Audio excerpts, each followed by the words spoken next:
ஆசிரியர்கள் அனைவருக்கும் வணக்கம். மிக மிக முக்கியமான செய்தி.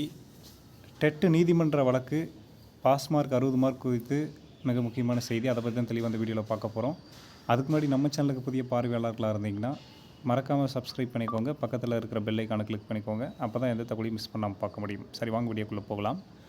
நிறைய பேர் நம்மக்கிட்ட மெயில் பண்ணி கேட்குற விஷயம் என்ன அப்படின்னா, டெட்டு நீதிமன்ற வழக்கு அனைவருக்கும் 60 மதிப்பெண் என்கிறது கிடைக்குமா அப்படின்னு தான் கேட்குறீங்க.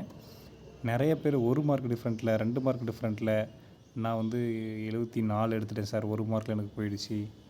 நான் 68 சார், நான் 73 சார், 72 சார், நான் பிசியில் வந்துட்டேன், எம்பிசியில் வந்துட்டேன், டிஎன்சியில் வந்துட்டேன், ஓசியில் வந்துட்டேன், 89 மார்க் ஓசியில், நான் 88 மார்க் ஓசியில், 1 மார்க்கில் போயிடுச்சு, 2 மார்க்கில் போயிடுச்சு.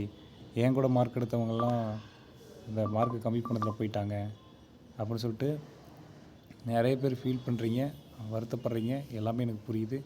அதனால் தொடர்ந்து நம்மக்கிட்ட கேட்டுக்கிட்டும் இருக்கீங்க, என்ன ஆச்சு வழக்கு அப்படின்னு சொல்லிட்டு. அதில் வரதுக்கு பாசிபிலிட்டி இருக்கா 60 அப்படின்னு கேட்டுகிட்டே இருக்கீங்க. ஸோ டெட்டினுடைய நீதிமன்ற வழக்கு பொறுத்த வரைக்கும் பாஸ் மதிப்பெண்கள் 60 அப்படிங்கிறது வரதுக்கு வாய்ப்பு இருக்குதுன்னு தான் நான் சொல்லுவேன், இல்லைன்னு சொல்ல மாட்டேன். ஏன்னா அதில் நிறைய பேருக்கு 60ங்கிறது பாஸ் மார்க்கை கொடுத்துட்டாங்க. சில கேட்டகரிக்கு மட்டும் கொடுக்காம வச்சுருக்கிறாங்க. எலிஜிபிலிட்டி க்ரைட்டீரியா அப்படின்னும் போது எல்லாேருக்கும் சேமாக இருக்கணும் அப்படிங்கிறது தான் எல்லாரோட ஒரு கேள்வியும் கூட. அதே மாதிரி வாதம் வைக்க போகிறதும் அந்த மாதிரி தரப்பில் தான் வைக்க போகிறாங்க. எல்லாேருக்கும் சேமாக இருக்கணும் அப்படிங்கிற மாதிரி தான். ஆனால் அதில் என்ன விஷயம் அப்படின்னா, ஹியரிங் கொஞ்சம் கேஸ் இழுக்கடிக்கிறதுக்கான வாய்ப்பு இருக்கோ தவிர கேஸ் பாசிட்டிவாக வர்றதுக்கான சான்சஸ் தான் இருக்குது. பட் ஆனால் நம்ம இதையே நம்பிட்டு இருக்க முடியாது. அடுத்த டெட் எக்ஸாம் உடனே வருது, எழுதணும்னா உடனே பாஸ் பண்ணிடலாம்.